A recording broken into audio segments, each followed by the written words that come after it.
Solo 4 meses en el poder y el primer escándalo, los pativideos.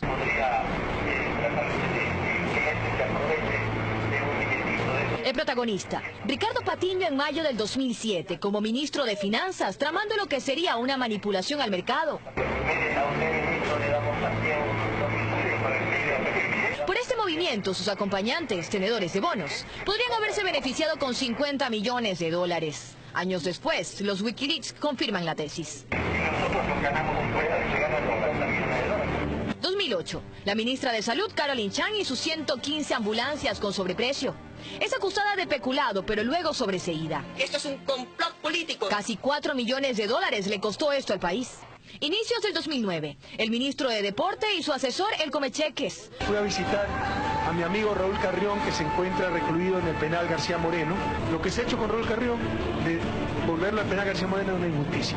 Mediados del mismo año, julio del 2009, el Gran Hermano.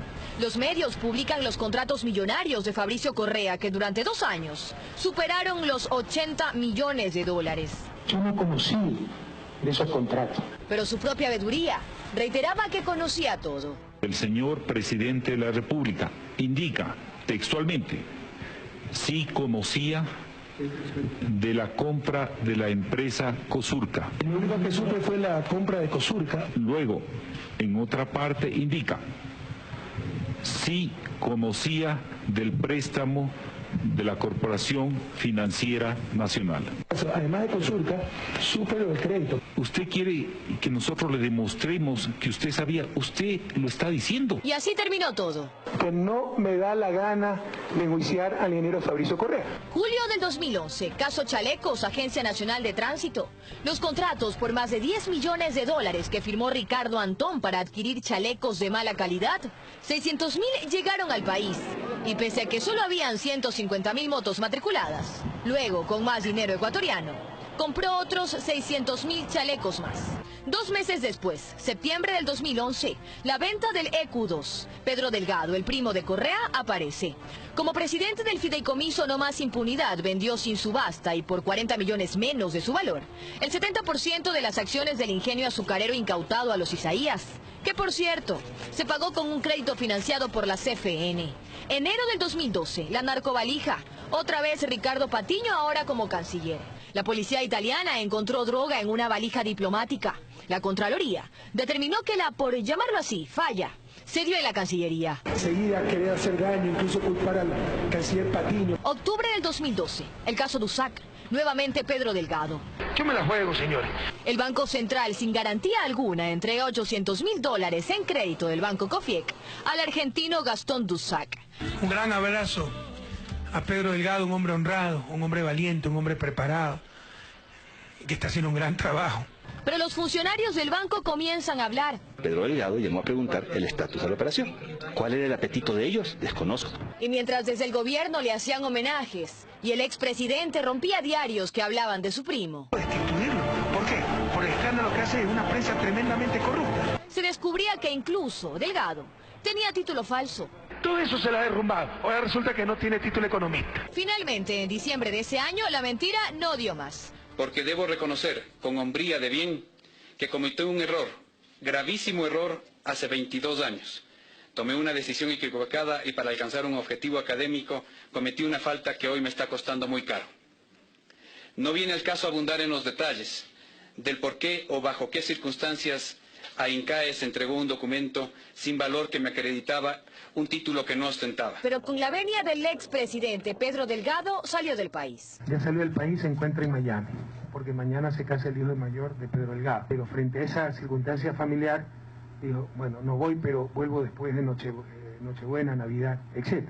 Delgado fue sentenciado a 8 años de prisión, pero sigue en Miami. Nunca volvió al país. Y a Buñay, directivo de Cofiec, Correa lo indultó 7 días antes de dejar de ser presidente, mientras que Dusac sigue sin devolver el millonario favor que recibió por parte de empresas manejadas por el anterior gobierno. Rafael maneja la fiscalía, maneja la Contraloría, maneja los jueces. Y un caso parecido al del título falso de Pedro Delgado apareció también por esos días, finales del 2012. La cuestionada tesis señalada como plagiada del vicepresidente Jorge Glass. Luego retomamos su historia.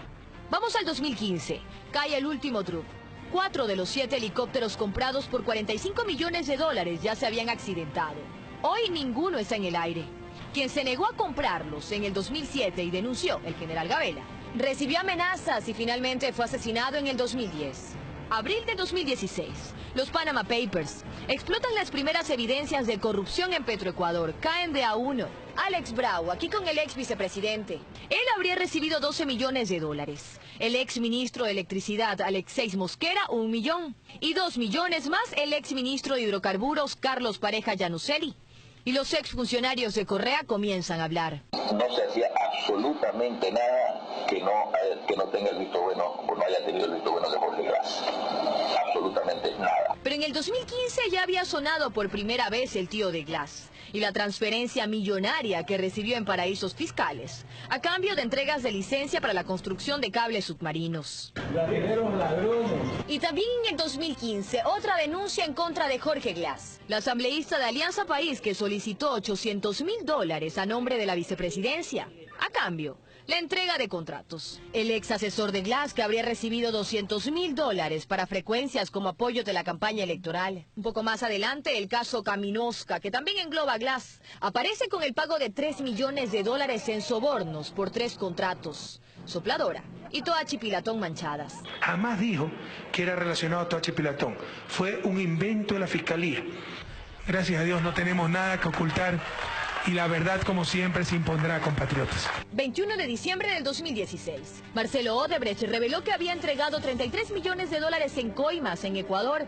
Las obras emblemáticas de Correa, Toachi Pilatón, la hidroeléctrica Manduriaco, el proyecto Daule Vinces, el acueducto La Esperanza, el poliducto Pascuales Cuenca. En todas habría coimas y sobreprecios. Esto que ven es la refinería del Pacífico. Hemos pagado $1.503 millones para esto. Remover tierra. Y por los trabajos en la refinería de Esmeraldas, un proyecto que iba a costarnos $170 millones, terminamos pagando 2.200 millones, es decir, 15 veces más. Jorge Glass, ayúdate a ti mismo, porque de la cárcel no te salva nadie. Ya luego nos enteramos que a cambio de $6 millones el excontralor Carlos Pollitt desvaneció 10 glosas en contra de la constructora brasileña Odebrecht.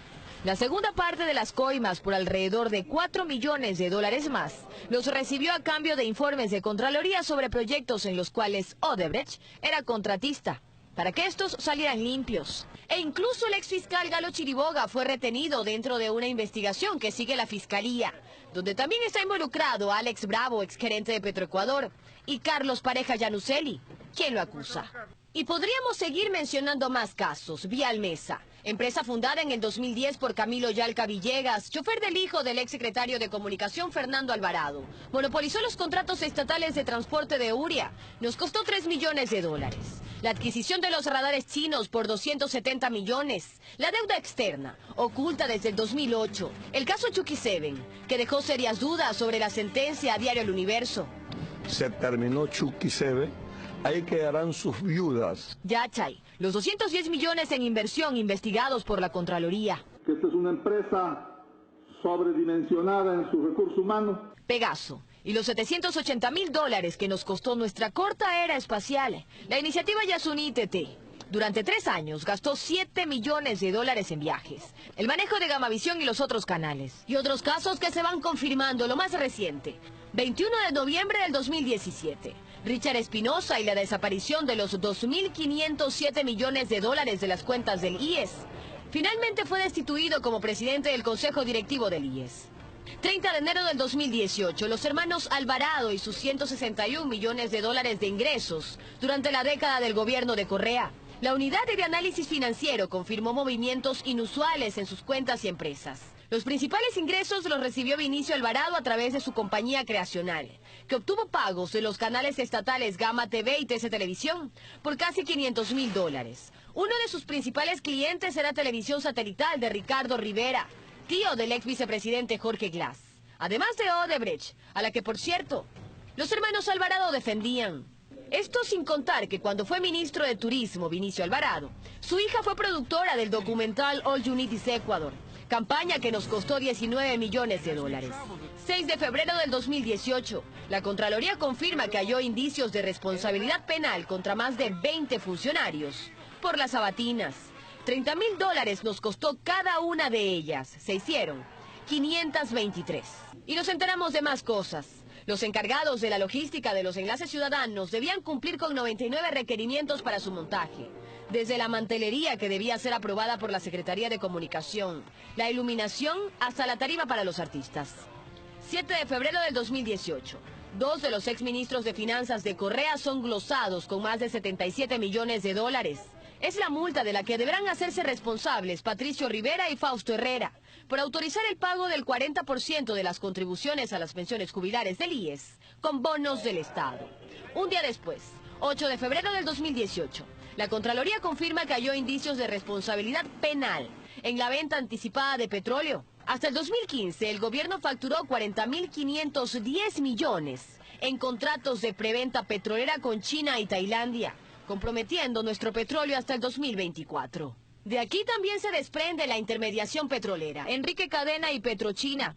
A cambio de coimas, funcionarios ecuatorianos entregan nuestro petróleo a Petrochina y Tailandia por $4 menos por barril. Es ganar, ganar. Intermediarios ganaban, funcionarios ganaban. Ecuador perdía más de $2.200 millones.